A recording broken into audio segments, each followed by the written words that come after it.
Hi. Well, Sophia, you do this show more so. I don't Yeah. know why I immediately decided to try to take charge. Hi, folks. It's Sophia here. So the other day, Owen Jones interviewed Piers Morgan, and Owen is a first-rate trans ally, and he's a really nice guy and a great journalist. However, if I have a criticism of Owen, it's when it comes to doing interviews, he can be a bit wimpish. And well, unfortunately, I think that Pierce had the better run of this, and we know where Pierce stands when it comes to trans rights. He's decidedly transphobic, and well, I feel that we need to challenge what Pierce has said to Owen. So the first 5 minutes of this interview were taken up by discussion about the Tory mismanagement of the COVID pandemic. And well, Piers has redeemed himself somewhat by the fact that he has He's not tried completely to anti. challenge. He's not completely anti mask or something. No, he's been actually, but when it comes to the COVID-19 pandemic, he's actually been pretty good. He's tried to challenge government ministers when they've actually agreed to come on to Good Morning Britain. Unfortunately, that there was a long period. I think they've started to send government representatives back onto Good Morning Britain recently, but there was a long period where they absolutely refused because Piers wasn't going to put up with their bullshit. Anyways, so let's share screens and get on with this. And before anyone forgets, no, I dropped my D12. Christy. Christy won't be here for this first episode, but she will likely be here for other episodes. Okay. So, right. Let's get on with this reaction to this video. So, let's get. By the way, I was thoroughly entertained. It was. I can imagine you just sitting there chatting about it. It was very engaging. Obviously, a lot of it I found deeply aggravating. So we'll talk about that. That's great. That's the point of this whole conversation. And one of the podcast. Of course, it was supposed to be to provoke and so on, and it has. Okay, so when you write in it, what people like me say, as in you, is that freedom of speech must. Okay, I should point out the reason Piers has agreed to do this interview is he's got a book to plug. Okay, that's what Owen's referring to. Be fiercely protected from attempts to shut it down. That most of the attacks on freedom of speech now come from people claiming to be tolerant liberals. This is an old talking point of the far right, that it's us on the left who are trying to close down free speech. And that we're all snowflakes. What's been happening over the last few weeks? Oh, Biden's won the election and fucking far-right Trumpian fanboys can't take, reality. Well, I mean, yeah, so, but I mean, this obviously gets into council culture. So let me say from the beginning where I stand on council culture. Council culture is bullshit. If you do not have a right to a platform, okay, you don't have the right to make people listen to you, okay. Even if you get banned from Twitter, right? The internet is infinite. You can go, if you're some homophobic, racist piece of shit, and you can't deal with the fact that Twitter won't, tolerate racism and homophobia, sexism, and the rest, right? You can go to Parler because they will tolerate all that bullshit. Well, I mean, the bigger thing is oftentimes cancel culture gets talked about whenever criticism shows up. And so it's like criticism does not equal criticism and saying, hey, this is a bad thing. I mean, that's what movie reviewers have been doing since forever. Like, are movie reviewers cancel culture now because they review a movie and say that it's shit or something? Like, that's not how that... No. The reason people like myself find that maybe a bit galling to read in some ways. I'll explain why. I don't regard myself as a liberal, by the way. I'm a socialist. But let me just put that to one side. There's someone in prison at the moment serving a 2-year, 8-month sentence, a far right. And I'm not saying this, by the way. I'm tougher than I look. This isn't about me. I'm just using it as a case study. But he's in prison because they beat me up on my birthday, convicted of being a far right extremist. Repulsive attack, yeah. No, of course, and you were great on that. And I'm not suggesting otherwise. And that was the culmination of what I would regard as a very obsessive far-right campaign, repeatedly targeted in the streets by Tommy Robinson supporters, surrounded, abuse screamed when I'm on television to try and drown me out, death threats. It's had a big impact. It's changed the way I have to live my life. Far more seriously, Jo Cox, killed by a far-right extremist, of course, a few years ago. Rosie Cooper, a Labour MP who, there was a far-right terror plot against her. Numerous far-right terror plots have been thankfully stopped. Isn't it the case that actually, firstly, that whole element is stripped out of this whole debate about who's attacking whose freedom of speech? And the threat of the far right, who have killed and are responsible for violence, is the biggest threat to free speech in this country, not often people complaining on Twitter. Well, I make the point very clearly that I think the right are just as bad as the left in this regard. I make that early, but I also make the point that my real point of the book is to talk to fellow liberals who I think have forgotten how to be liberal. Piers Morgan's a liberal. I mean, maybe according to some aspects of Twitter that want to... But like, I mean, with all of this, it's very much just saying that one is as bad as another is a silly way to just not take any side and sorry. Let me take that back. Not take sides, but to make it seem like, it's easy to make a coin flip or whatever about things.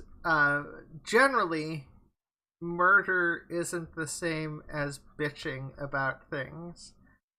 Like, you have He does agree with that, but I'll let me continue because there is a bit of hypocrisy from Piers. You'll see. Liberal in relation to the stories that you're talking about, what happened to you, to Jo Cox, and so on. They're all utterly disgusting. And I find all this rise of the far right, which is linked to the rise of populism, disgusting as well. And I share your concern about that. And there's no doubt the number of far right attacks around the world is increasing and has to be stopped. So we're completely in agreement about that. And that is, of course, they want to stifle free speech. They are the conventional fascists, if you like, which I think you... Oh, thank you very much for agreeing to that, Piers. Yeah, at least he acknowledges that. But wait until what he has to say about David Starkey. And I share a horror of. Where I have a problem is where my fellow liberals, and if you want to exclude yourself, that's fine, as a socialist boy, but as... What a patronising cunt. I mean, that joke works. Calling Owen Jones boy. Oh, that. I was thinking about the liberal versus leftist sort of conversation. Socialist boy. It's like saying, boy. You know? I mean, it doesn't have the same cultural impact, but yeah. My argument with fellow liberals is I try and explain in the book early on the history of liberalism. And that actually... Oh, yeah, because you're such a scholar on the history of liberalism, aren't you, Piers? Well, I mean, when it comes to a lot of these things, it's not like we are. I mean, we make arguments without being like, expert scholars. Although oftentimes scholars are ideally referenced. You're Professor Piers Morgan of the London School of Economics. Fuck off. It's not about far right lunatics shooting politicians. We can all agree that's appalling. Yeah, but we don't, and that's the problem. Look at the people who have been defending Carl Rittenhouse. Oh. A guy who drove from, wasn't it from Michigan to Illinois, or it was Illinois to Michigan, with a gun, to shoot people at a Black Lives Matter protest. And then you had all these far right people like Ann Coulter saying he was defending himself. Well, I mean, I think my favorite breakdown of that is naturally the fact that he is. Even if he didn't shoot first, he went into an area. Oh, it's not militant. Oh no, I forgot the exact word. There is actually a word for the sort of extremism where you go into places armed like that, even if you didn't necessarily say that you're out there to shoot people. I mean, it's not his job to defend like a random fucking Walmart or whatever he said he would.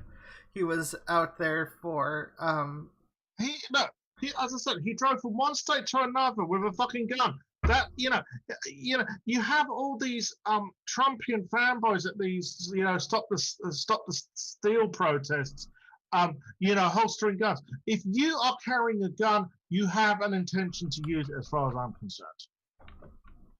Fuck off with it's my constitutional right. No, it's not. You have the express intention of bullying and intimidating people and possibly killing them. Actually, recently we had a much sort of smaller example of this, where everyone basically agreed. David Starkey, came out with some shockingly overt racism in a podcast interview, and I noticed, not for the first time, I'd add, that most people agreed. Didn't matter what persuasion they were, left or right. There was pretty much a consensus. He shouldn't be given airwave time to spew that kind of overt racism. We've been cancelled then. Yeah, but here's the problem. I know people who would argue, well, who are you to decide, Piers, what should be heard on the airwaves and what shouldn't? There are people who really see this freedom of speech and anti-council culture debate in very black and white terms. Yeah, I know people who would still say that Alex Jones should have his YouTube channel, despite the fact that the guy constantly tries to incite violence. Yeah, this is the problem. Yeah, you are saying, oh well, this person is acceptable to me, but this person isn't. So you are doing what everyone else does. We're all hypocrites in some extent with this argument, I'll admit, right? Yeah. But but my primary objective is to protect lives, right? Which is why I want to stop the spread of hate towards LGBTQ people. Yeah, I mean the arguments don't help.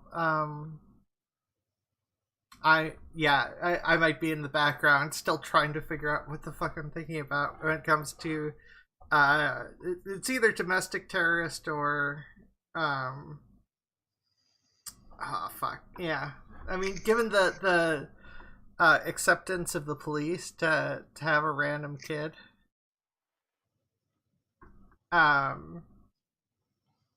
or to allow a random kid to come in there with like a assault rifle or whatever. It was an assault rifle, wasn't it? Yeah. It was something very obvious. But anyways, let's continue. Sorry? David Starkey's been cancelled. Well, in a way, yeah, and I make the point in the book. It's not about stopping anybody from being prohibited from having a platform if what they're spewing is that kind of... Yes, but by your own standards, Piers, you are a hypocrite.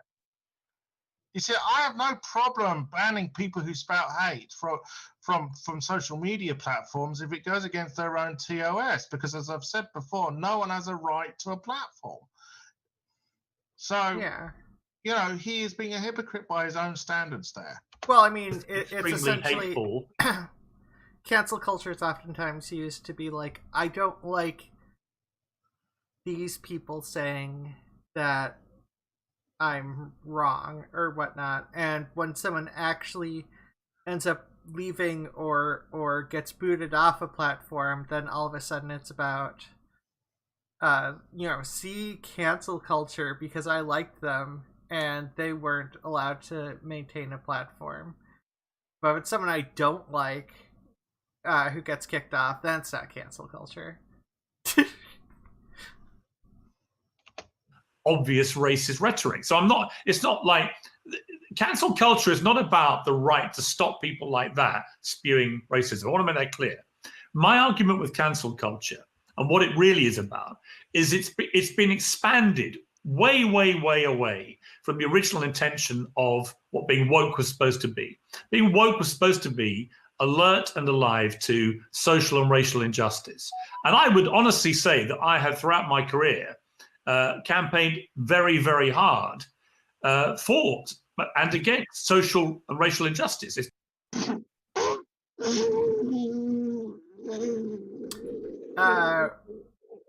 I'm guessing not. Yeah, right.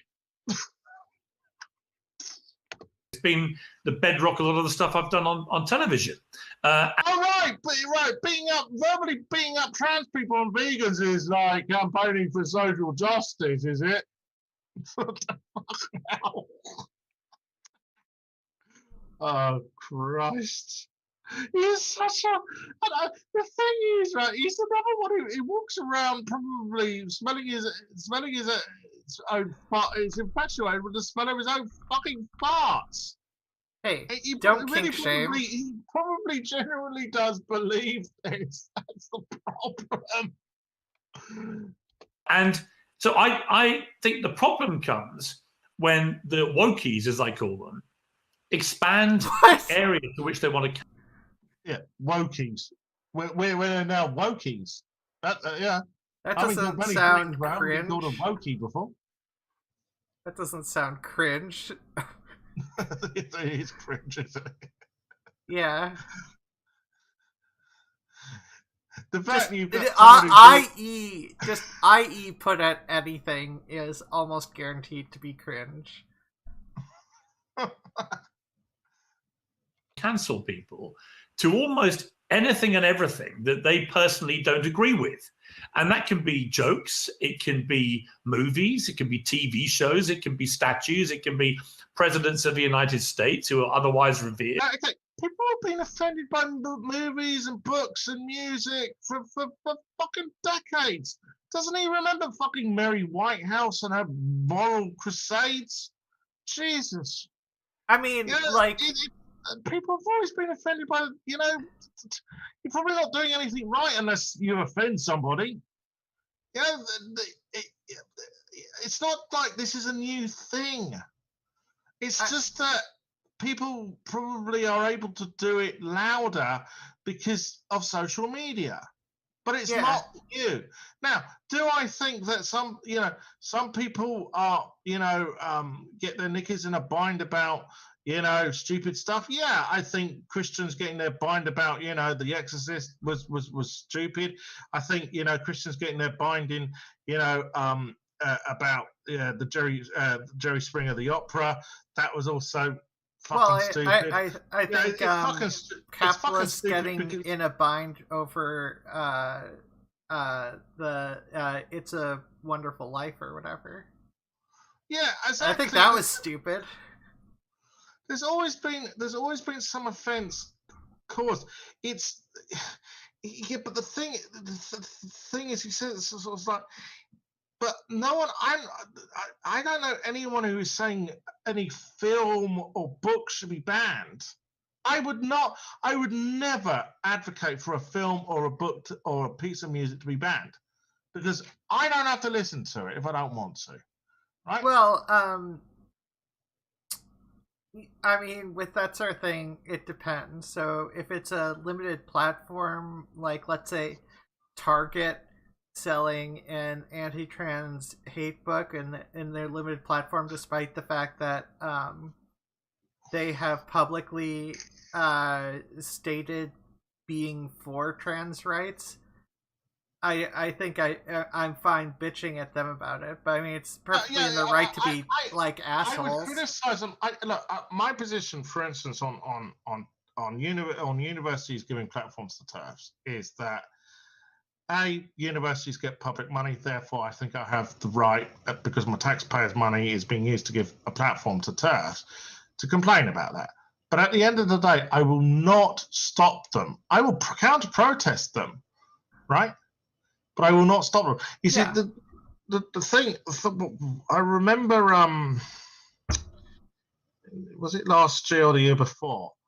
At the Labour Party conference, there was a fringe meeting held by Women's Place UK, who are an anti-trans hate group, right?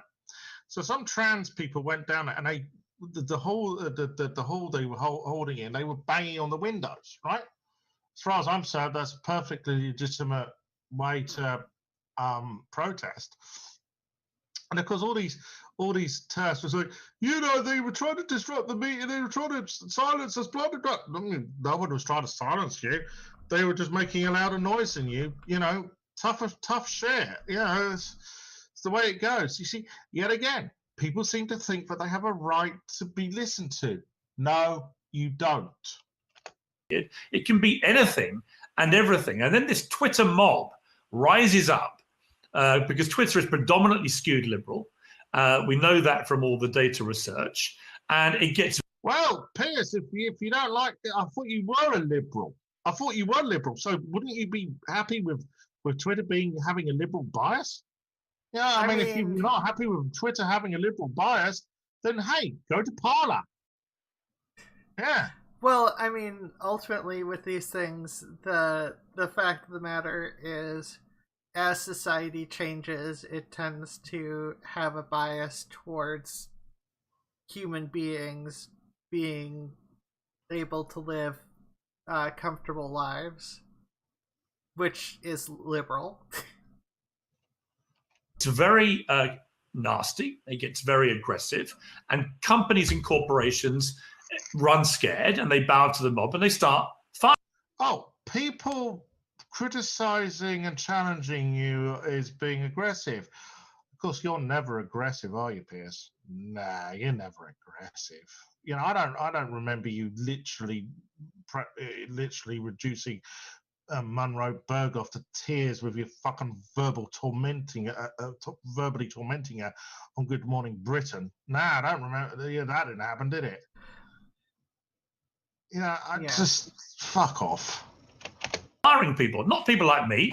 I'm big enough and ugly enough to look after myself. But they do start firing people and reacting to this illiberal liberalism. And my point, come on. Illiberalism. Well, I mean, ultimately... Oh, yeah, it's against Professor Piers Morgan, an expert on the history of the liberal tradition. Look, it's liberalism. Oh, geez. I mean, it's essentially corporations being like, you know what? I'm going to do what I think is going to sell the most product and get me the best viewership. So I'm going to do what the mob of people wants, because there's more people who want this than don't want this. Yeah, you could be cynical in saying that the reason a lot of corporations have become pro-LGBTQ is because there's money to be made in it, and because that's the way the market has gone. Yeah. True, though I'm not going to knock it. Well, no, Yeah. I'm not going to knock it It's either. not- I just think it's Yeah. I mean, every year we have this inevitable. argument, with Pride in London, right? To explain, Pride in London, right? It gets a lot of corporate sponsorship, and you always hear the militant left say, the message, the political message in Pride is lost. Not for trans people, it's not. No, we make sure that that people know about trans rights at Pride in London. I can tell you that. And the fact is that if it wasn't for corporate sponsorship of Pride in London, right, we would all have to pay, right, to participate in Pride London, and you don't have to do that. Okay, at the moment, as far as I know. Okay, so it's not like I'm not the biggest fan of capitalism. True. I do think that corporations do many things for profit which are counter to what is best for humanity, wars, fucking up the environment, etc. But when it's come to the LGBTQ movement, on the whole, they have seemed, with the odd exception, they have seemed to be on board. Okay? And I would add, I have got more grievances than most. In fact, both me and Alex do, against some corporations such as IBM, because they helped the Nazis for profit, which is a subject for another day. Well, I mean,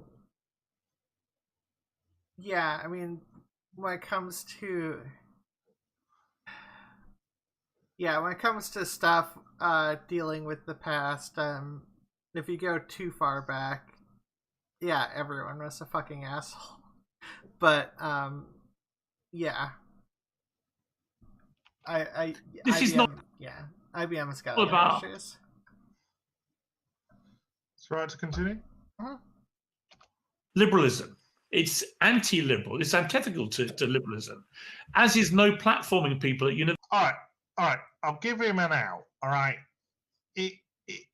I'll give him some sort of. I think when Piers Morgan is talking about liberalism, he's talking about social liberalism, and we should point out, yes, there is classical liberalism, which is similar to libertarianism, right? But as I say, I don't think that's the kind of liberalism he's talking about. Okay, I think he's talking about social liberalism. So, because I know we're going to get comments about well, he's talking in a classical liberal sense about freedom of speech. I Yeah, mean, I understand the you difference. say we're gonna get comments, but no. Yeah, from all 5 fucking people who actually watch this, but Hey. More than 5 people will probably watch this over time. Universities that you don't agree with. I mean, you can hardly get a conservative speaker anymore at universities because the woke students, encouraged by a lot of woke professors, rise up. Oh Christ, this is another right-wing fucking talking point. I've heard this for fucking years. About the left-wing sociology lecturers from the 1970s onwards who have been indoctrinating, kids with cultural fucking Marxism. Yeah, I mean that's essentially where that goes, even if it's not mentioned specifically as cultural Marxism. It's very much the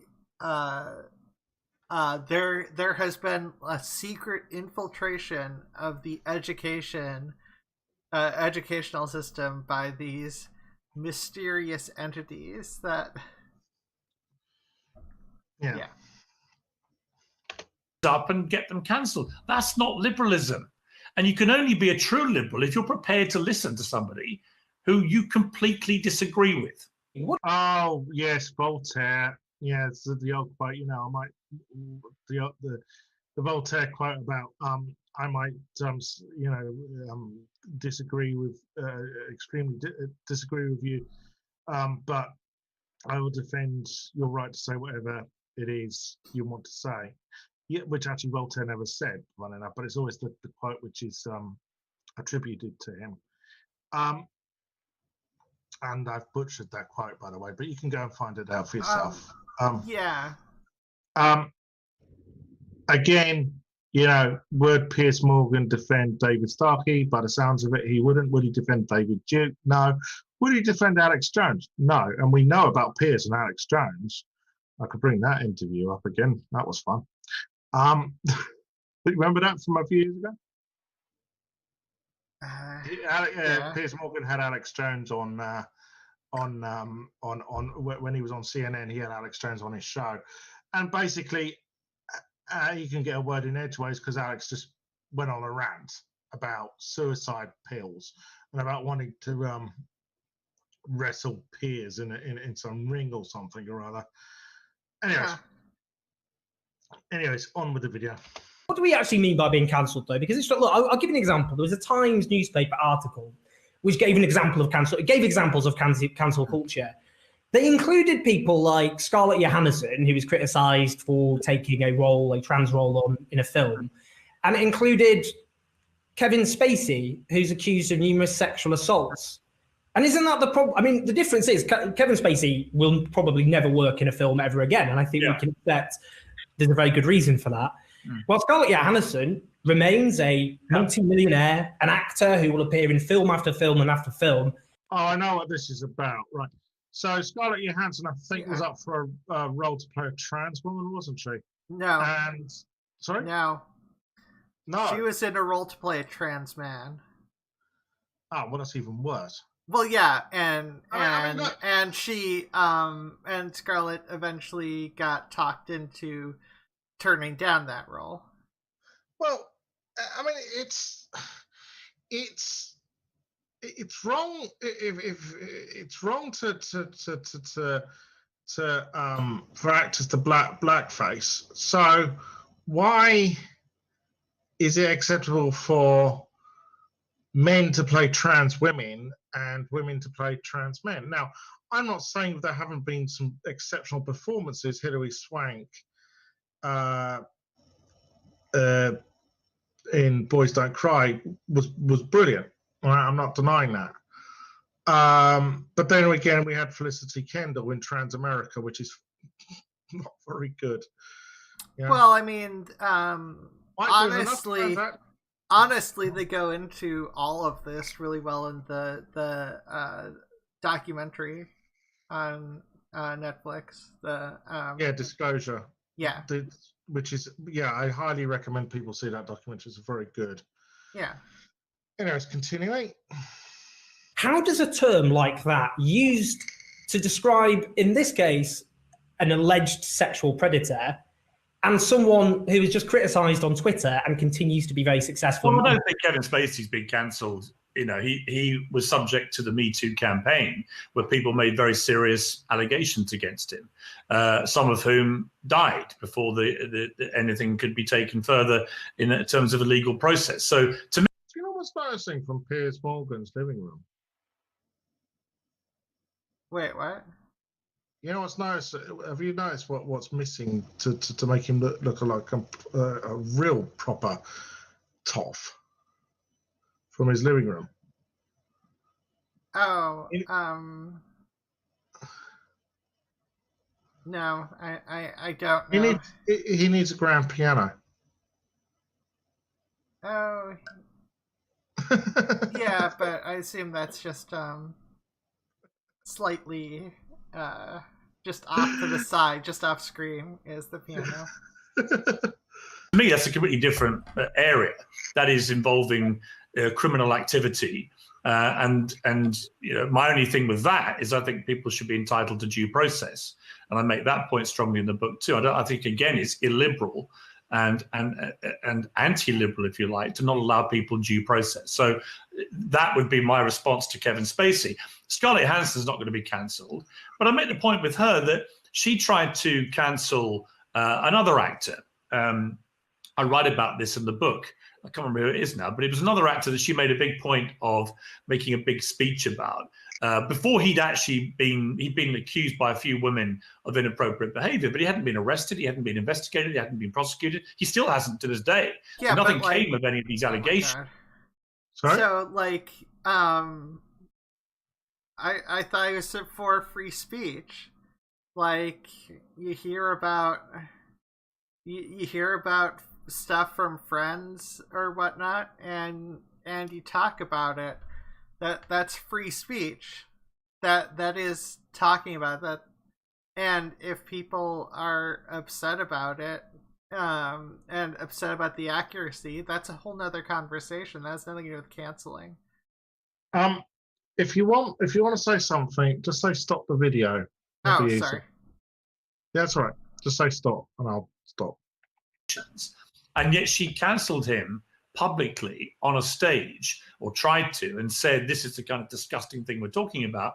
And yet there's the same Scarlett Johansson who put her arm around Roman Polanski and is happy to work for him and support him. And my point with that is, well, that's just blatant hypocrisy. Roman Polanski is a fugitive child rapist. So, well, yes, he is. The actual offence, I think, is statutory rape. Yeah. Roman Polanski is kind of complicated because the other individual involved in that has said they don't want him prosecuted, from my understanding. Yeah, but like, but that doesn't stop it from being creepy. Yeah, he did have sex with an underage child.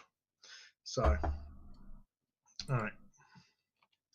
Work out where your morality lies, and Hollywood has a very warped and twisted morality. But I would throw back at you this about cancel culture. I actually think a prime example has been what's just been happening at The Guardian.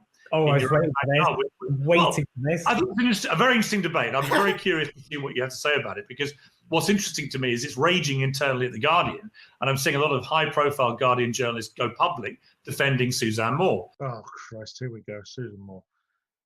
So, for those who don't know, Susan Moore was a columnist at The Guardian, who's now left The Guardian because she is a fucking turf, and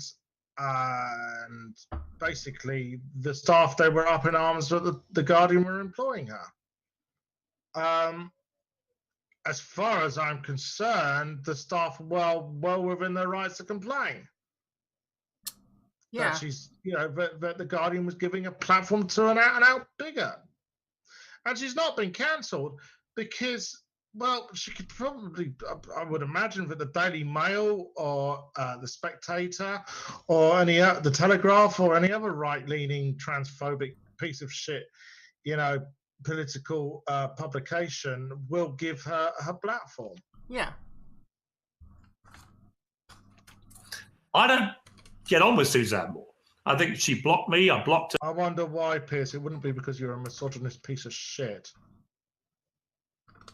Anyways. She's written terrible things about me. However, I've gone back for the purposes of our chat today, and I've read the supposedly contentious pieces about her, and I'm completely at a loss to understand why a liberal newspaper like The Guardian, particularly a pro-women newspaper like The Guardian, has allowed a situation where one of their high-profile columnists... You couldn't find anything. She has constantly put down, demeaned, abused, and generally been hostile towards trans women. Jesus. It's fine. Now, if you don't want to find anything, you're not going to find anything. Well, he's not, because he's a transphobic piece of shit. Cannot express, I believe, a genuinely held view, and it results in 300 or so members of The Guardian, including yourself, signing a petition expressing your fury at this. And the result of all this has been she's been driven out of the paper. Now, that to me... No, she hasn't. She left. She decided to leave. Well, I mean... Now, you could say, did she jump before she was pushed? I don't know. But here's, The Guardian, if The Guardian were going to sack her, they have the right to sack them. Well, yeah, it's just one of those things where, when it comes to high-profile things, yeah, there are plenty of people who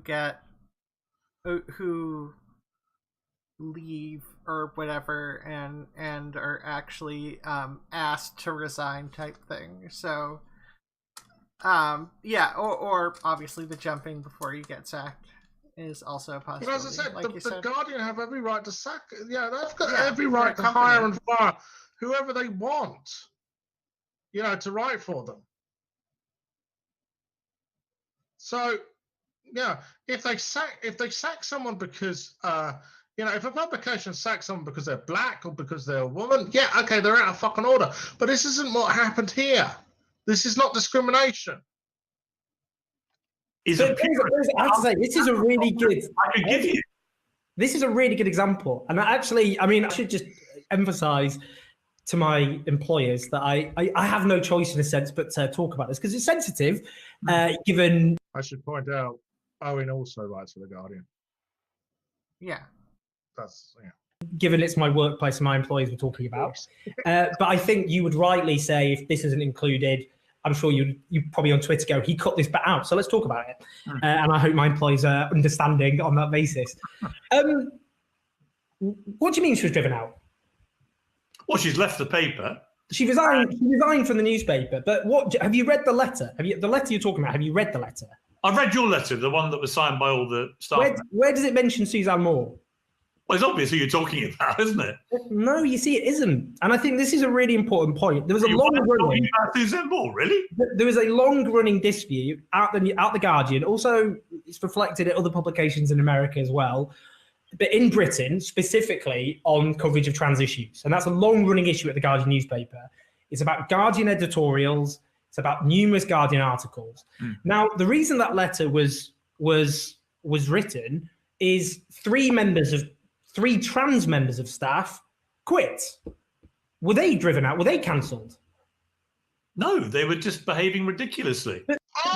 How dare trans people, be offended because someone's writing hideously transphobic fucking columns for the newspaper they're working for? How dare they be offended by that?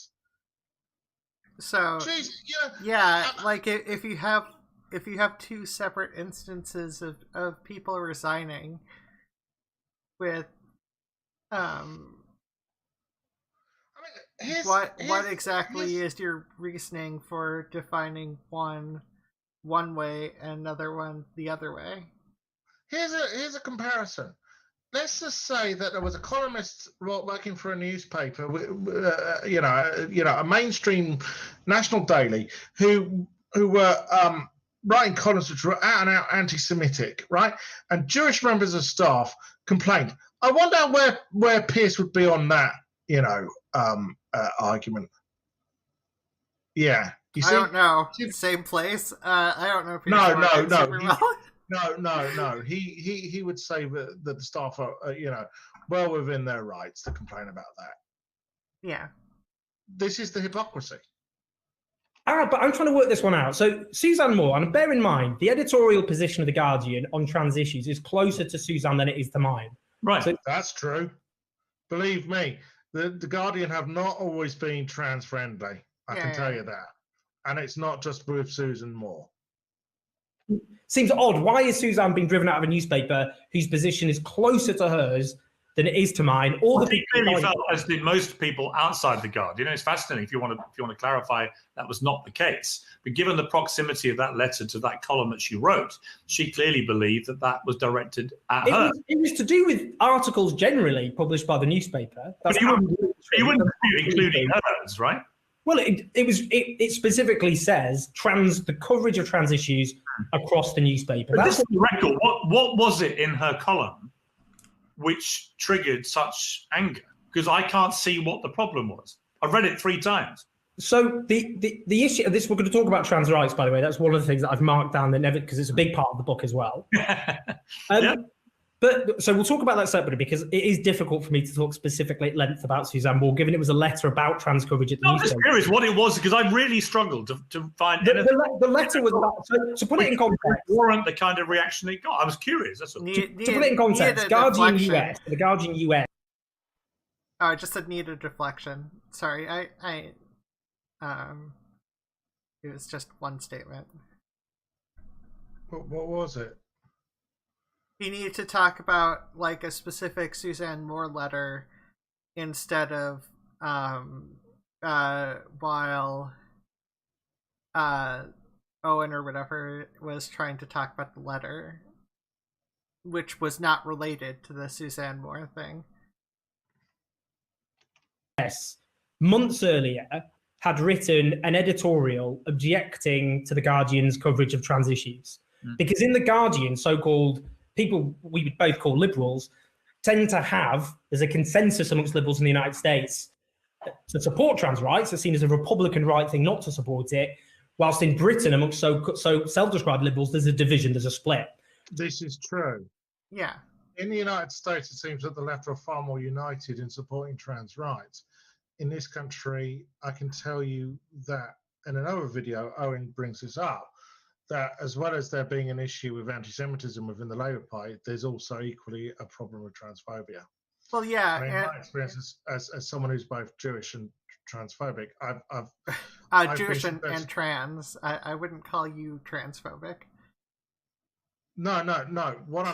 What I'm saying is that as when I was involved with the Labour Party, right, there's a lot of talk about Labour having a problem with anti-Semitism, and I'm not denying there isn't a problem, because I've experienced there is a problem. But I've been subjected to far more transphobic bullshit than I have been to anything anti-Semitic. I have been subjected to anti-Semitism. Yeah. But just more so with transphobia. Yeah, and the thing about I think part of the reason for the unity amongst the left in America is because generally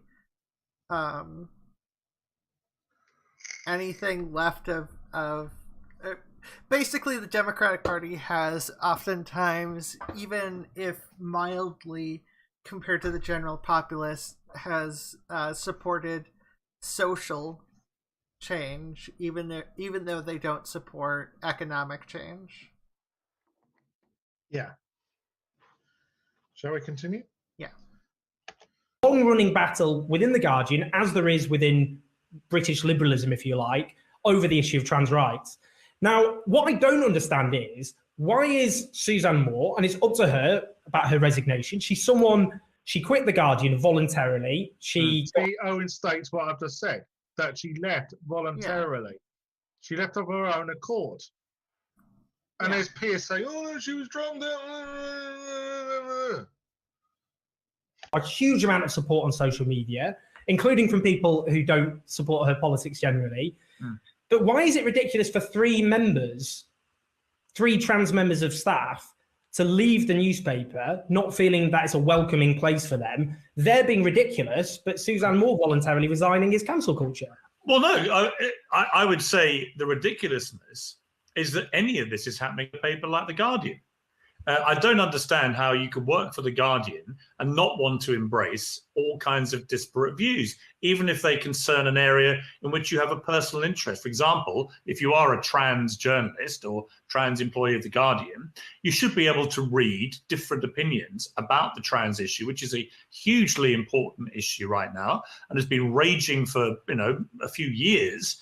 It should be perfectly okay for The Guardian to have this debate publicly in its own pages. Can I say this? Hang on, let me give you an example. When I edited The Mirror for nearly 10 years, in the Iraq War, I hired John Pilger back to The Mirror to write tub-thumping assaults on the Labour government, which were incredibly powerful. But I also hired Christopher Hitchens to do the complete opposite and to support the Iraq War, which he believed passionately in doing. Now, I believe that was the purpose of a proper democratic newspaper. He neglects to mention why he was sacked as the editor of The Mirror. While he resigned, but technically he was sacked. It was because there was, I think it was the Abbey jail.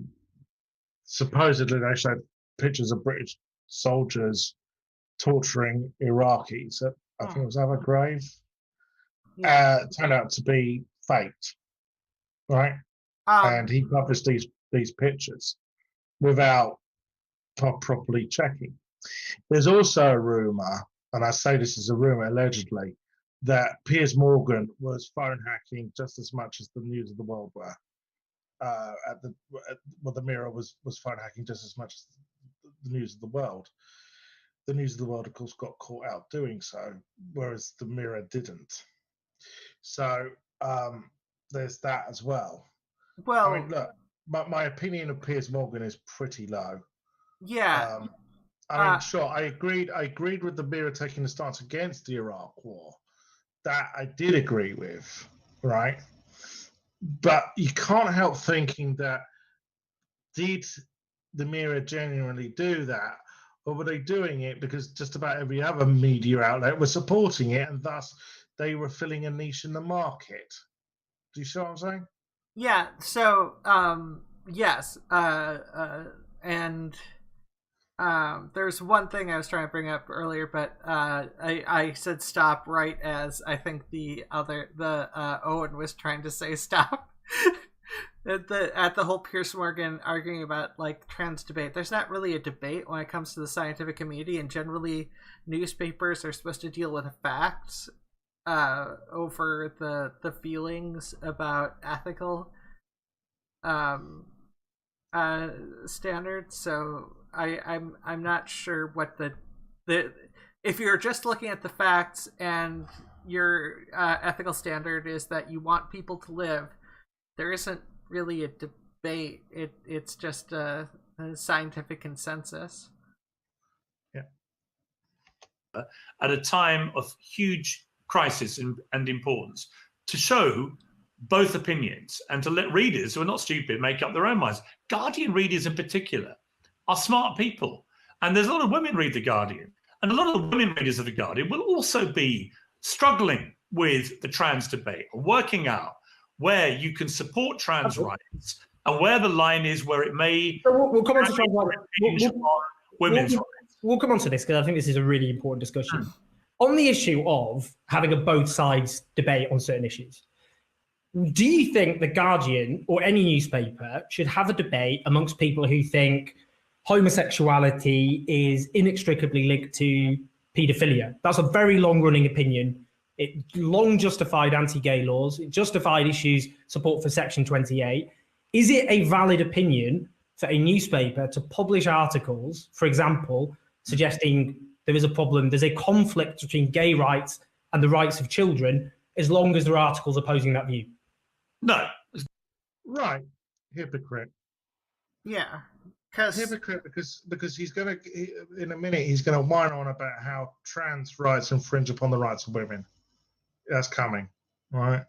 Well, yeah, but I mean, which is bullshit. Well, but ultimately, if you're going to if you're going to break things down to opinion versus opinion, you might as well not be writing a newspaper. You might as well be writing a blog.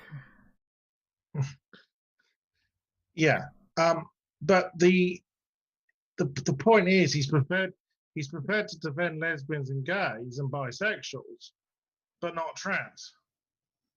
Maybe Piers Morgan should be hired as a speaker for the LGBT Alliance.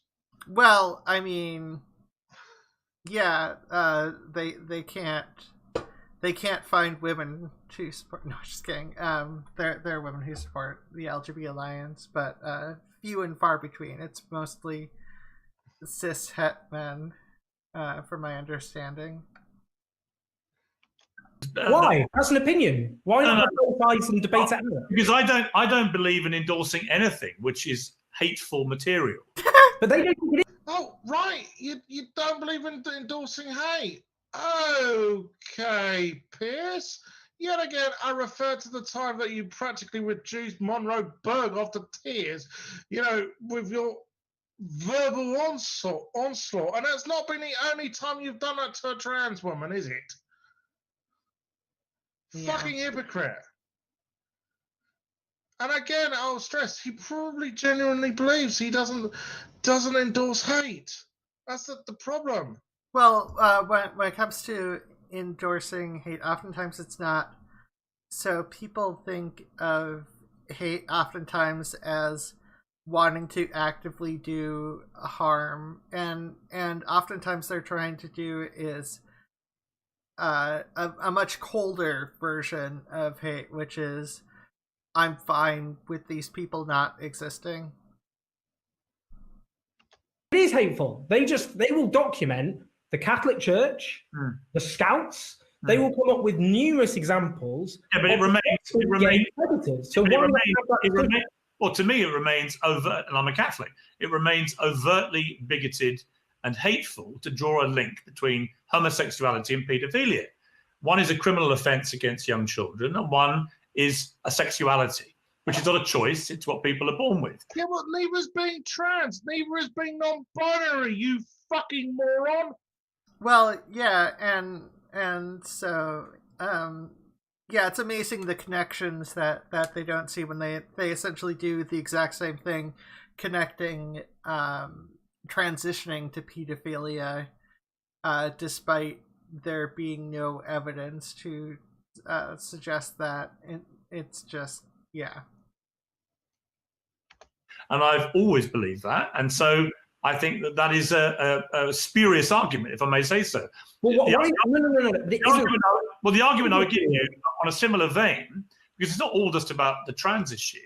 We saw what happened at the New York Times, very similar to what's happened at The Guardian, where the New York Times opinion columns run a piece by Senator Tom Cotton. He's one of the 100 US senators, incredibly experienced politician. Is he a Republican or Democrat? Who is the Tom Cotton?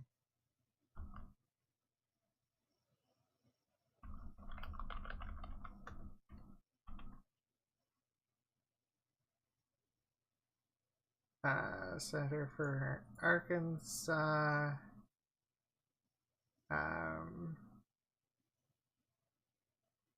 Wow, why is that not as quickly seen? Oh, there we go. Republican.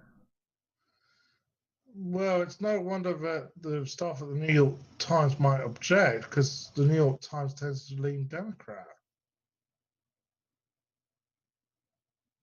And considering the direction the Republican Party are been heading recently, yeah, is there any surprise? No. Anyways. In which he advocated using the military to suppress some of the rioting that was going on in the wake of the George Floyd killing. Now, I happen to totally disagree with Tom Cotton about that. But well, first of all, it's actually illegal to deploy US troops on the streets of the United States. It's against federal law. So on just that, the New York Times staff are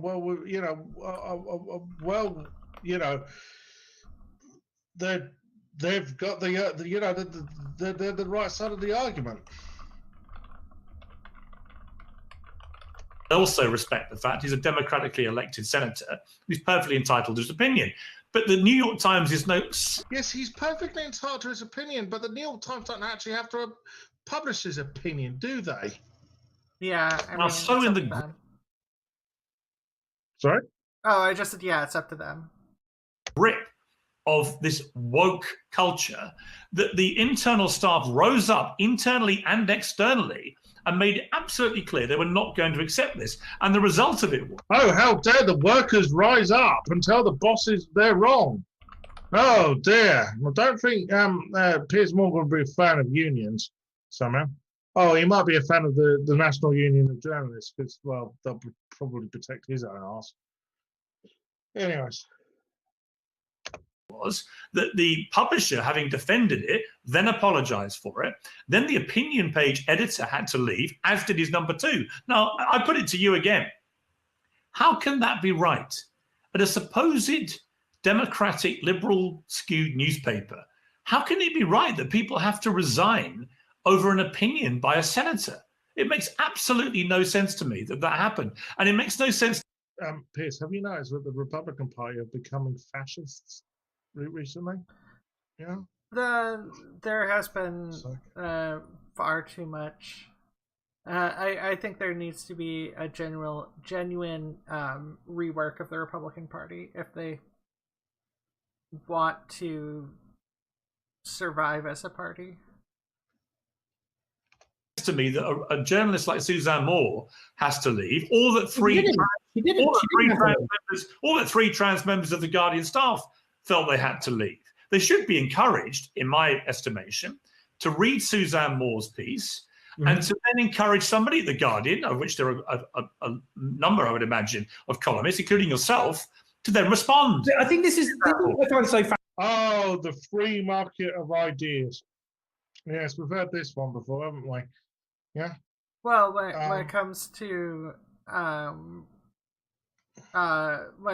talking points, it really, what you say makes a difference. And yeah,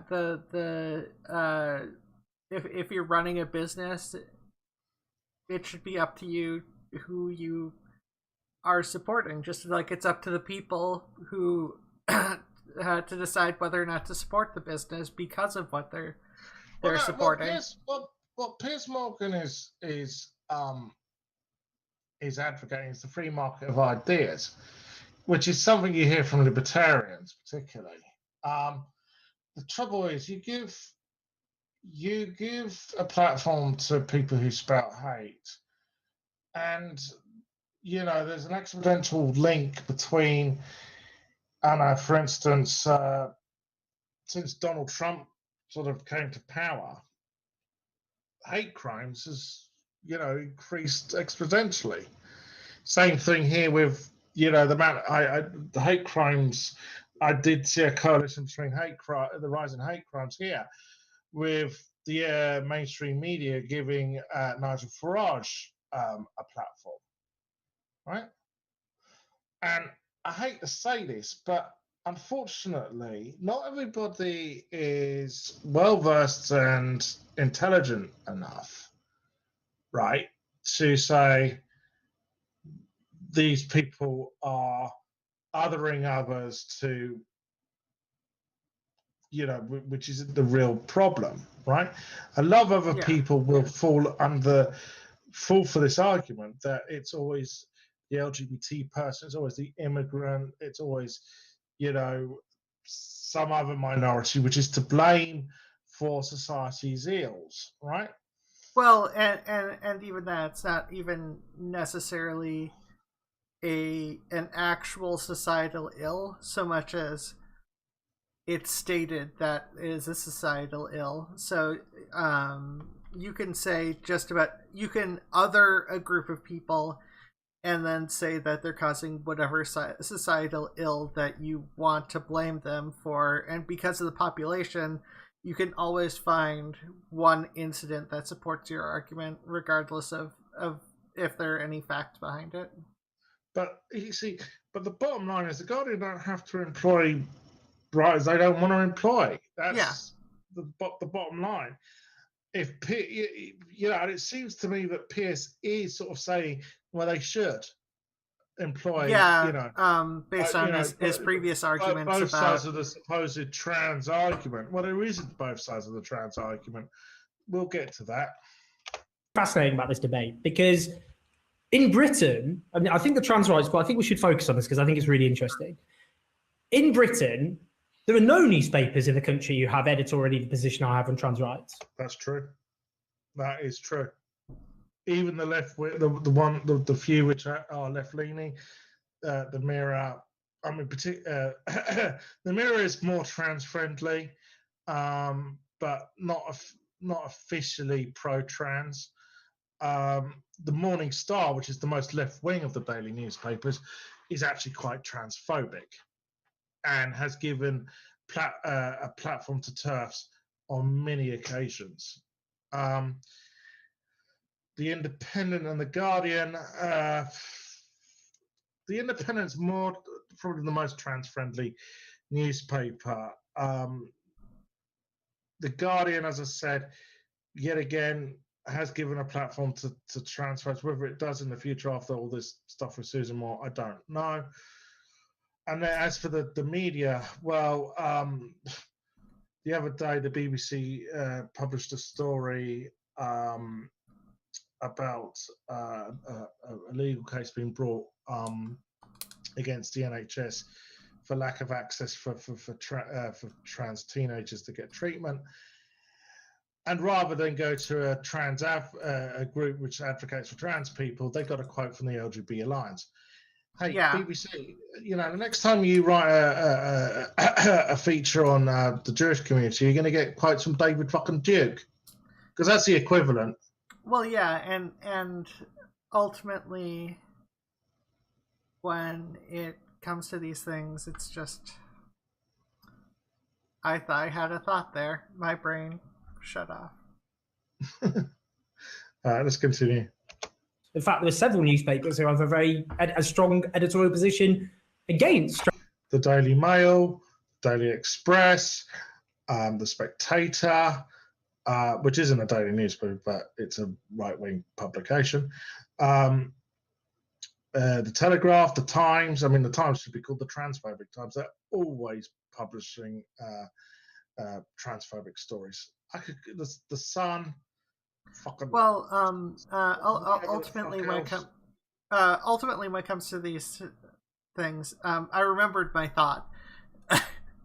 I get the impression that Britain, some of the left wing versus right wing stuff, focused more on social issues more on economic issues over social issues, and that seems to be more the distinction. Although sometimes those things correlate. Well, it is that with the right wing newspapers. I would definitely agree with that. The left wing newspapers, not so much. I would say that as I said, the Independent and the Guardian do publish a lot of stuff on cultural war stuff. Anyways, onwards. Trans rights.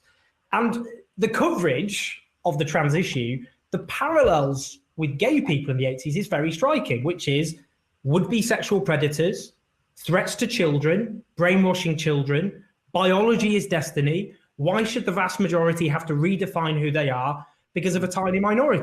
Yeah, that's Owen is absolutely bang on. A lot of the coverage of trans issues now is the kind of shit you saw in the 80s towards lesbian and gays. And the 90s towards bisexual people. Yeah. Do you not see at least the parallels? I think there's a fundamental difference, and it's this, that with the battle for gay rights, that didn't impinge in any way on anybody else's rights. Let me answer. The battle for trans rights, which I completely support, I support trans people's rights to fairness and equality. My issue comes when it then leads to a new unfairness and inequality in relation to the rights of women. Sorry, how are we infringing upon women's rights? We're not. You hear this. This is a tough talking point, but there's the erasure of women going on. What erasure? Yeah, what fucking erasure? I don't. There's plenty of women around. Yeah. Well, I mean, I'm not infringing upon any women's right for any woman to be, any cis woman to be a woman. Oh, but of course, yes, the term cis. That's that's infringing upon a woman's right. What? Sorry. Yeah, you might still be arguing that the term straight is infringing on women's rights. Well, yeah. I mean, you do get those people who say, "What about straight people?" Well, no one's stopping you from being straight. Yeah. If you want to be straight, fine. But if you are straight, sorry. If straight seems like the best descriptor for your sexuality, go for it. So let's fuck who you want to. So yeah, if you are straight, there's nothing wrong with being straight. Sorry, let me be clear on the fuck who you want to. Fuck who you want to, who is a consenting adult who is exactly. Yeah, and so this is just bullshit. You see, the thing is, there are cis women who really hate the term cis woman. Well, they're the kind of people who they remind me of the kind of Southerners who didn't like sort of back in the 50s and 60s who thought, what, we can't call them the N-word anymore? Yeah, that's what they like. That's what it feels like. Well, I mean that's because what harm does it do? What fucking harm does it do to refer to people as cis and trans? What's the fucking problem? I don't understand. Has anyone killed over and died? Has it ripped a fucking, tear in the space-time continuum? No. I'm sorry to say it has ripped a tear in the space-time continuum. Born to female biological bodies. And the classic example I explore at length in the book is about sport. And I would put it to you that I know how passionately you feel about this, and I completely respect that. But in sport, for example, I had a conversation with Lisa Nandy, the Shadow Foreign Secretary, about this on air. And eventually I said to her, if we basically buy into this idea of limitless self-identification, anyone can identify however they feel, what happens, hypothetically, if Floyd Mayweather or Usain Bolt, and it's taking it to the extreme, I accept that, but what happens if I... Are you okay, sorry, it was just the level of cringe. I was internally shaking my head. I didn't mean to seem it's just I know these stupid arguments because the Olympics have a set of rules already in place. Yes, there isn't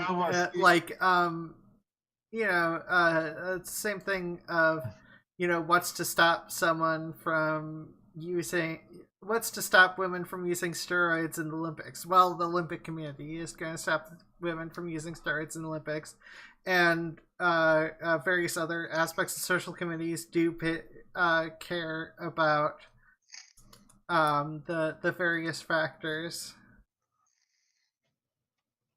Either of those two guys decides one day, for genuine reasons, they want to identify as a woman and they want to compete in women's sport. And they have to go through no physical surgery. They would just have to, as the law stands, go through a year of testosterone and hormone therapy. Now, are we really in the position? He really doesn't know what estradiol does to it. Testosterone blockers and estradiol do I'm far weaker than I used to be.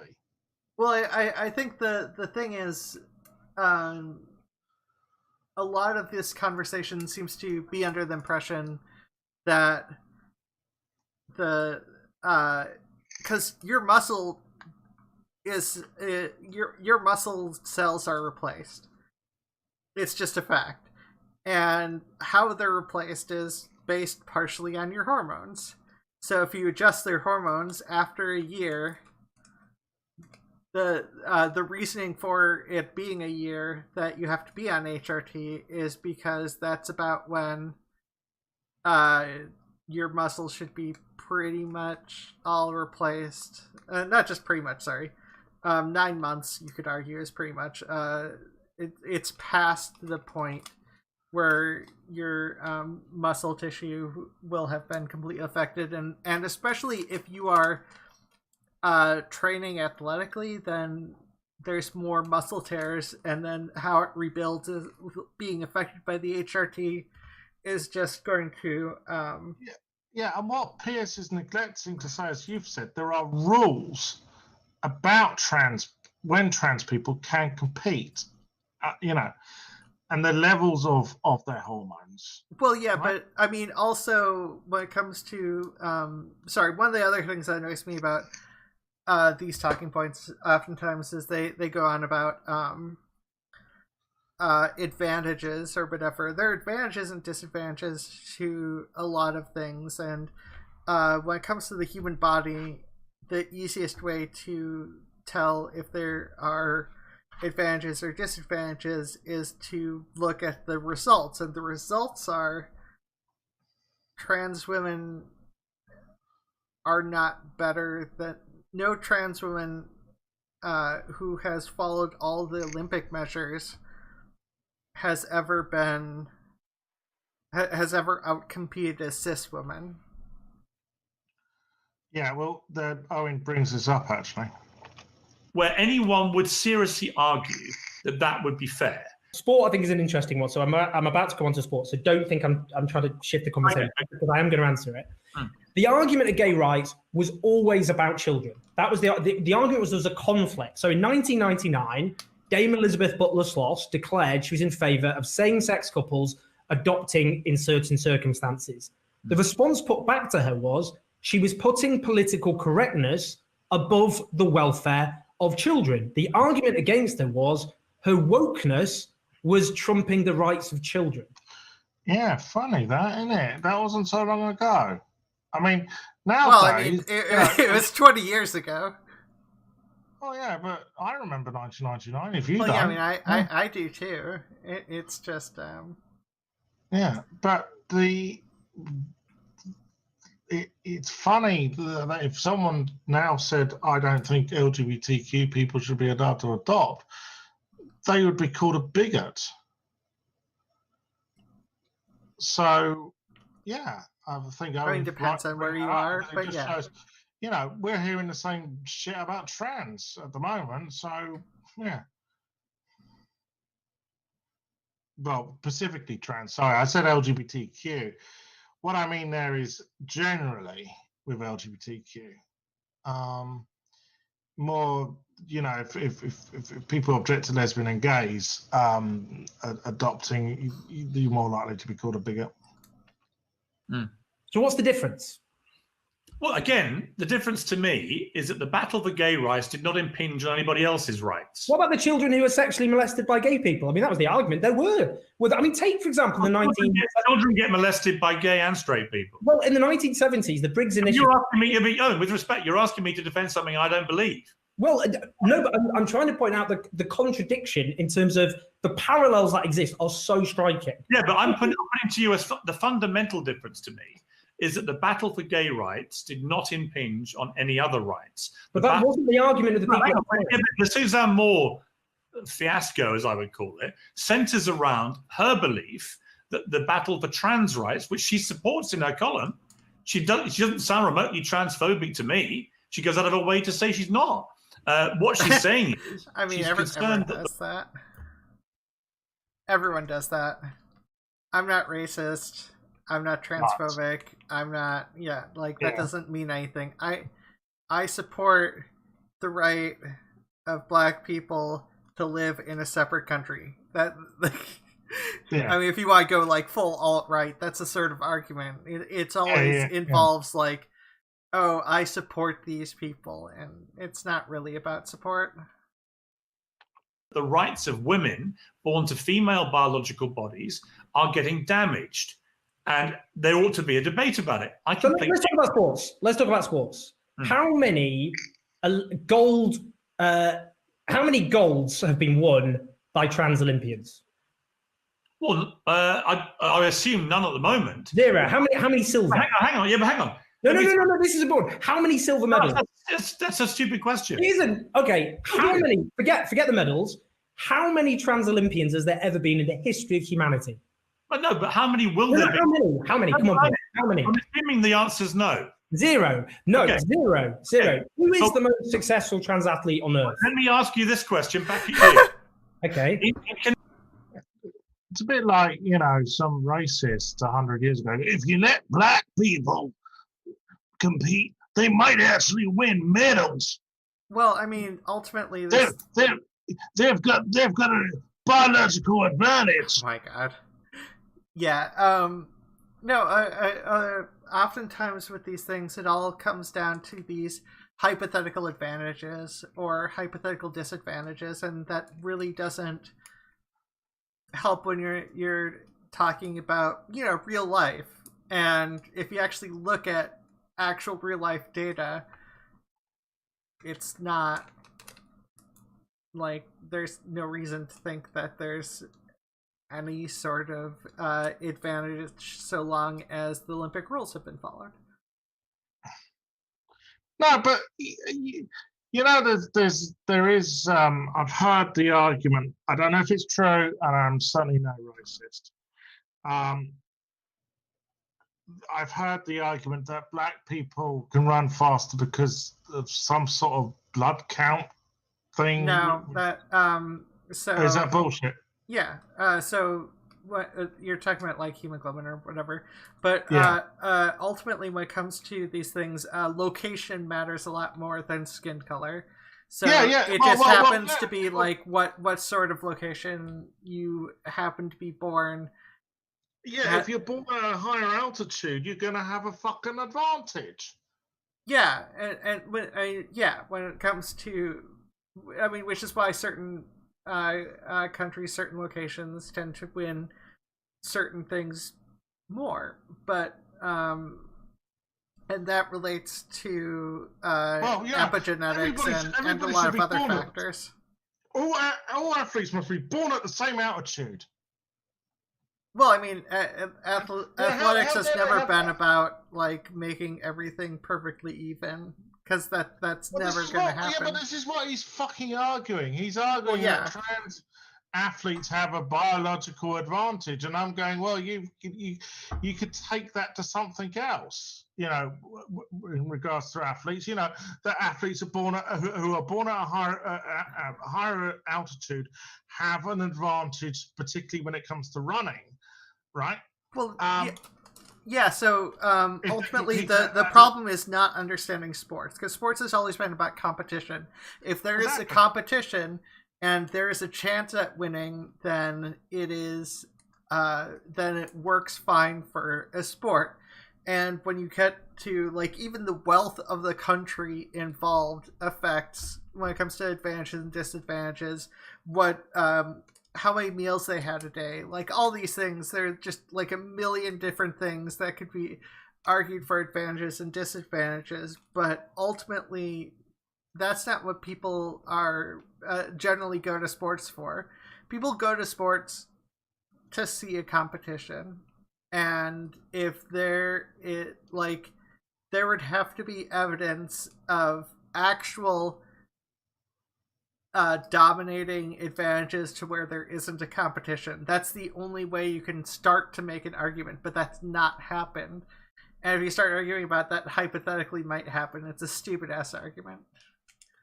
Connecticut in America. How does it work? I feel like Connecticut in America, two very tall, powerful male athletes, sprinters, transitioned to be women in their late teens, and have now dominated all the female sprinting records in Connecticut to a degree where it will be almost impossible for any woman born to a female biological body to either compete or to ever break those records again. Right. That's not true. The 100 meters, female 100 meters record has not been broken in about 35 years. It's still held by Forrest Griffith Joyner. Now I know that there have been allegations about her drug use. And when she set the record, there's also allegations that the wind speed behind her was higher than the regulations allowed, blah, blah, blah, blah. But that record still holds, right? So, you know, the fact that yet again, I'd point that out. And I'd also point out that he says tall, muscular. Well, if they're on an estrogen, they will not be, you know, so capable of being muscular. I can tell you that. It's a lot harder work. Yeah, but I mean, like, there are plenty of women athletes who have muscles, and that's obviously completely ignored, as if women don't have muscles. Yeah. But a lot of these things, they oftentimes say, you know, oftentimes they bring up like, oh, there'll be records that no cis women compete, but that, like, oftentimes the examples they use are things where cis women have beat the trans woman like 9 times out of 10, but happen to lose one of these races, and then it's just like, oh look, because they lost once, clearly advantages, and it's like, no, it's called, it's a competition. You can have a bad day.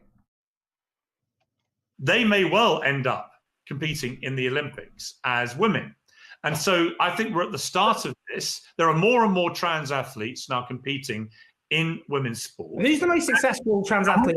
I would say to you, when an athlete like Martina Navratilova, who has probably done more for LGBTQ rights in the world. All right. One thing I'll say about Martina Navratilova, I don't think she's a transphobe, okay? And her first coach when she came to America was Rennie Richards, who is trans. However, there's another athlete, a British swimmer called Sharon Davies. Now, Sharon Davies competed in the 1980 Olympics when she was like 17, 18 years old. And she got a silver medal behind an East German. And there was a lot of suspicions that the East German was probably doping, which wouldn't be a surprise considering that, the East German government had an extensive doping program for their athletes. And ever since then, she has gone on and on and on and on and on and on about this. And of course, the whole thing with the trans athlete, the whole thing with the trans athlete is, oh, we've got a biological advantage, whatever else. But with Sharon, it all goes back to that one, event. I forgot what the Pacific swimming event she competed in. And it's like, look, Sharon, I know that you're really disappointed you ended up with a silver medal and you feel that the gold medalist cheated and whatever else. But for fuck's sake, it was 40 fucking years ago. Get over it. You've had a pretty successful career as a TV personality since then. You probably made more money from, being a TV personality than you ever did from being a swimmer, because back then, the Olympics was amateur. It's just like, get the fuck over it, okay? And don't take it out on fucking trans women. Yeah. Than any other living athlete. I think we could probably agree about that. When she raises a red flag and says, hang on, everybody, this is going to get very difficult very quickly, she got hounded and shamed, and people tried to cancel her for her supposed transphobia. Who is the most successful trans athlete on earth? I think there's a weightlifter who is... No, someone called Chris Mosier, who is a trans man. He's a trans athlete. Yeah, but there is a weightlifter who I believe is either world champion or... Title 9 states that no person in the United States shall on the basis of sex... And no, she's not world champion anymore, and she doesn't compete against cis women either. Well, so with that, it's not the same Olympic standards. She was on HRT for 9 months. There's cis women in a weight class above her that would who have fucking destroyed those records. Like it's just and it's not an Olympic thing. It was just like I forgot the nature of the competition, but yeah, she wasn't like, even if the best you got is someone who didn't quite follow Olympic rules, it's not that because I assume that's who Pierce is talking about, not the person Blair White slandered recently. Well, I thought it might be a reference to Janae Marie Kroc. That is, Janae Marie Kroc is so the person Blair White slandered. Yeah, no, it's an older case. It's an older circumstance from like a year or two ago. This is why he's the most successful on earth.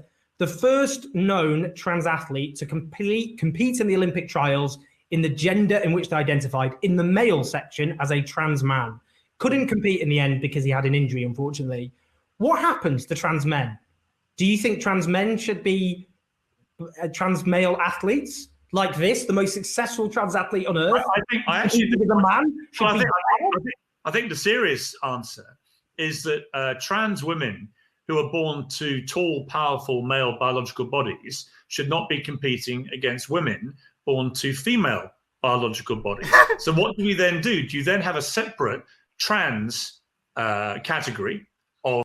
Oh yeah, and we should also sit at the back of the bus and not use the same lunch counter. Is that it, Piers? Well, a lot of these things is oftentimes when you start to get into conversations of erasure, but obviously this is a complete deflection about the fact that you're talking about biological advantages, but if these biological advantages can be completely counteracted by hormones, and being on the Olympic trials means that you are the best man at this. This is more than just like bypassing supposed biological advantages. This is a trans man who was able to be better than every other man, just about every other man in the world. And you can't just be like, well, there are biological advantages that are affected by hormones, but not with trans women, with trans men, they must still be weak. No, you don't get to the Olympic trials, but with a disadvantage. No, it's very clear you are like fucking top tier. Can you hold that thought? I need to take a piss. Sorry. Sure. I'll be back in a sec. I will continue chatting about the fucking sports thing, because it's just it. So a lot of the times when it comes to conversations about this, it's very weak evidence. Like, if you look at the muscles of someone who's not an athlete, they're not going to necessarily go down if they're already really small. That's how muscles work. If they're low enough, there's not going to be much of an effect, because people need muscles to live, and there's generally a minimum. So, if you're like, that gets brought up as if that somehow applies to athletes, even though there's been no record of it actually applying to athletes. And it's so weird how you can argue that there is like a biological advantage or a biological disadvantage, and then completely ignore that fact when there's science, when there's like absolute evidence of a trans man getting to the Olympic trials. That doesn't suggest an inherent biological disadvantage. And the fact of the matter is there's a lot of crossover biologically, so obviously some... Oh, hi, you're back? Yeah. All right, shall we continue? Yeah. Of athletics, I don't know. Do you have trans women competing in male sport? I don't know, but it's an arguable point. If they've competed in male sport... You would stop Chris Mosier competing as a man. Yeah, but look, you can take that example. Well, it's a very good example. He's the most successful. I give you the example of the two naked sprinters. You can check them. They might well be in the Olympics next time. There are lots of different examples. I just don't believe someone like you, who's very smart and has studied this at length, I don't believe that part of you isn't thinking, you know what, on the sport thing, there's an issue. So how do we get around the issue? But there's an issue. So, for example, if you're an issue, then I would argue you're so blindly one-track-minded about this, you're not able to have a genuine democratic debate. The reason I think this is interesting, because I've gone for one of the trickiest potential elements, because the vast majority of trans people, like the rest of Earth, are not athletes. They're people just going on about their daily lives. So Sure. what you're doing is coming up with it reminds me, by the way, you won't like it, but what anti-abortion protesters do is they focus on the most difficult sides of abortion, like late stage abortions of disabled fetuses, in order to complicate the whole thing, when obviously that doesn't apply to the vast majority. But you see, they're taking extremely advanced examples. This is what TERFs do. TERFs will hit us around the head about Jessica and Eve, about Karen White, about Barbie Kardashian, any problematic any trans person who seems to be problematic to the trans cause, they will use against us. However, I would always say with the particularly people like Jessica and Eve, I think that they've got psychological problems other than being trans. And I'm not saying trans is a psychological problem. I'm just saying they have got psychological problems as well as being trans. Yeah. I have to clarify that. And they need help. But rather than, saying that these people need help, you just get a whole load of, look, this trans person is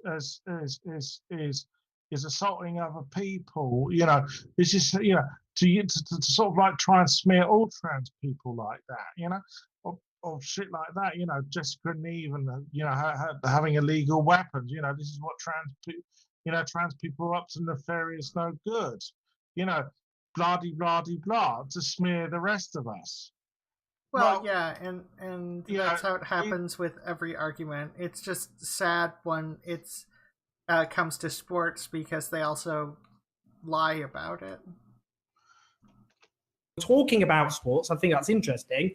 The point I was making to you is there is this focus on the dangers posed by trans people competing in sports, but there isn't any focus on the fact that of any minority on earth, there hasn't been a trans Olympian. I mean, there's going to be. I'm just giving you an example of these two sprinters in Connecticut.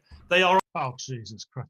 This is like someone pulling something out of a you get those facts in Christmas crackers, bloody some factoid on a cringeworthy joke on a piece of paper. I actually have no idea what you're talking about. What's a Christmas cracker? Yeah. Start pretending to be the good Jew. No, I seriously don't know. I'm sorry. It might be a different UK versus Britain thing. Wow, no, a UK versus American thing. All right. Well. Anyways, Christmas. It's a Brit. Yeah, I think it is probably a British tradition, not an American one. But it's like people get. It's like he's pulled this fact out of a fucking Christmas cracker, and he's just. And any time Owen has like an argument against it, in favour of trans athletes, he just pulls this one fact up again and again and again, thinking that somehow this is going to defeat everything Owen says.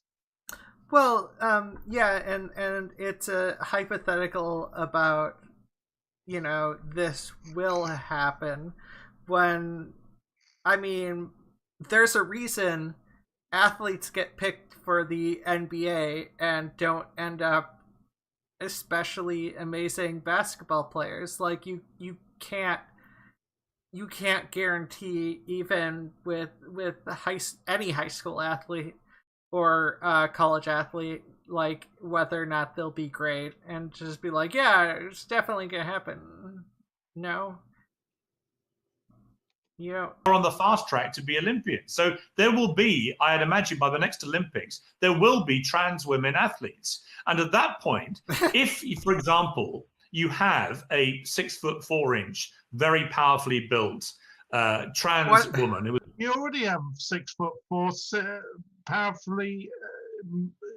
powerful cis women. Yeah, and height's not always an advantage. It depends on the sport.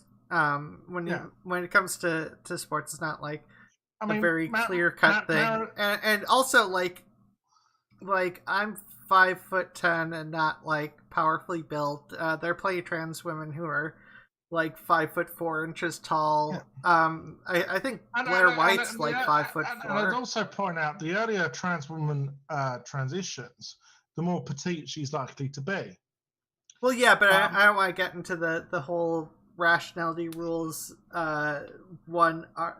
argument that. Well, I was just going to point out Diego Maradona died today. He's one of the greatest footballers of all time, and he was short. Yeah. So, anyways. Was born to a male biological body, but has had no reduction in physical power, then they are going to demolish. But they do have a reduction in physical power, Piers. That's what fucking hormones do to you. Yeah. Duh. Like even wait. Even the example of the weightlifter, her numbers dropped after being on HRT. So like, yeah. Women born to female biological bodies. I don't say that to be remotely transphobic. I say that to just state an obvious fact. And the question, I'm not a transphobe, but well, the thing is, when it comes to obvious facts of circumstances aren't necessarily obvious. Like, it seems obvious to you because you're just knee jerking to a response. That's not like, that doesn't make it a fact. Yeah. Like the obvious fact is snow is cold, but if there was some way to make snow, wait, no, that's a terrible example. Just go on. Becomes, should we be debating this in a way where anyone who expresses an opinion on either side, like Martina Navratilova, doesn't get immediately cancelled? But this is what I find. This is what I find so interesting and fascinating, but also frustrating. Because when people talk about people being cancelled, what they mean is people have disagreed with them. Martina remains a very influential. She was on TV. She wasn't cancelled. No, she lost a couple of quite high-profile positions because of it. So she did get cancelled. No, she didn't. She lost some high-profile positions, but the organization, I can't remember what organization. There was one at least one LGBTQ organization. She was sitting on the board of or whatever she was a spokesperson for, and they decided to part ways. But yet again, it's up to the decision of that organization. That's not being cancelled. Yeah, being cancelled is when you can't speak. Yeah, and this is what I actually fear with this whole bullshit from the right about the cancel culture, right? You probably are going to have a case. Well, there are already cases of like human rights activists in Saudi Arabia who have been cancelled by the fact that they're put to death. Well, yeah. So that's cancellation, mate. Well, I mean that's the most definitive form of cancellation. Yeah, but you see what I'm saying is it's basically undermining those people who truly are cancelled by saying, "Oh, Martina Navratilova is being cancelled," despite the fact that she's continuously interviewed about this. She's gone down from CEO to top tier manager, cancelled. Yeah. I think this is, if we're going to think about people, so, most newspapers publish articles which are very negative about trans people. Overwhelmingly, coverage of trans people in this country is not positive. I think that's absolutely fucking true. Yeah. I think it's actually gone the way of coverage of gay people, actually. I think if you go back 30 years and look at the way that the tabloids talked about gay people, and I was very rightly pulled up on this myself as a very young, fresh-faced Sun journalist who used quite homophobic language casually in news reports that I did when I was 22, 23. Okay, good on you for that, Piers. I'll give you that. For we always think you're a bit of an arrogant shit, but if you're big enough to say that, yeah, you have used homophobic language in the past and you were wrong to do it, good on you. Okay, I'm not always going to think that you're a complete piece of shit. just mostly. Anyways. And actually, you don't see any of that now in the papers. And I see with the trans debate, for example, that one of the good things out of all this is that there is actually a lot better language being used about. Well, you say that. So, for example, you're right. By the way, that apology, that's not to have a go at you, because that's how we get change in this country. The way we get change is people accept that they were wrong and they shift on. And you wrote that piece at the time. At the time, it's important to say, when you wrote it, 69% of the public thought same-sex relations were always or mostly wrong. But that's why I think the parallels are so striking. Because actually, in the newspapers today, when trans people appear, it is as potential sexual predators. It is the threat to children. It is about issues, the most extreme and representative examples, which are then extrapolated. And I think the problem is, when you talk about cancellation, we don't talk about the fact that, a big moral panic about the fact that hate crimes against trans people have quadrupled in 5 years, that 53% of young trans people have experienced a hate crime in a 12-month period, that 1 in 8 trans workers are physically attacked or report being physically attacked by a customer or workmate every year. I would agree with you that all of that is completely unacceptable and wrong. And I would also throw back... Yeah, but you're fucking encouraging it, Pierce. That's a fucking problem. Oh, Jesus. You quite rightly are focused on all the negativity in the media, and there has clearly been some. I don't contest that. Oh, there has been some negativity. I'm going to downplay all the negativity of the media towards trans people. Oh, this is fucking typical of the right, isn't it? Yeah. Just. But I would look at someone like formerly Frank Maloney, the boxing promoter, now Kelly Maloney, who I happen to know personally, whose story has been handled in... And I know personally as well, funny enough. We don't get on, though. They're a bit of a bigot. Incredibly sensitively, actually, by the media. Actually, there is some truth to what he's saying. The Mirror broke the story, and they did treat it relatively okay. They did. I will give them some due there. I do remember it. I mean, the thing is, shame on me, but when I heard the story, when was it, about 2014, wasn't it? The day I heard it, I thought, yeah, is it April Fool's? Because Kenny, that individual, I could never see Maloney.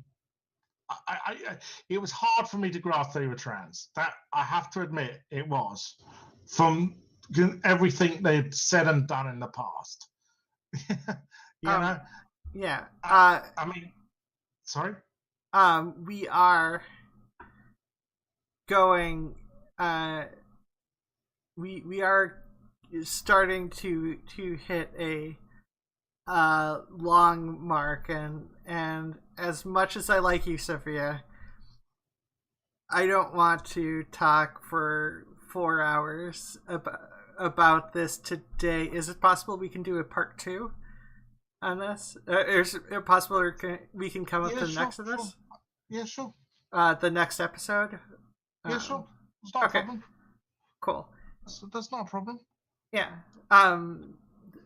Thank you very much, by the way, for chatting and hanging out. You're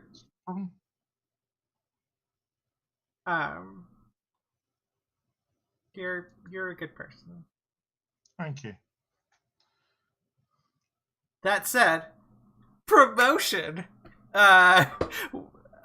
See, now I'm instinctively about to try to take charge. I feel that's more your duty. That sounds like way too harsh and something. Right. Well, this has been another episode of LGBTQ Rants. I'm sure we'll be back in the near future. I'll make sure of it. In the meantime, you can find me at Sophia Botha 74 on Twitter. Until the next time, unless Alex has anything to say. I do. You can find me, Ozma in the Dark, everywhere. Talking to Nothing on Twitter. Ozma in the Dark YouTube, Ozma in the Dark. You can also find me on the Fluid Voice weekly, and you'll be able to find me on this weekly as well. Okay. Well, bye-bye for now. Bye. Thank you very much for showing up.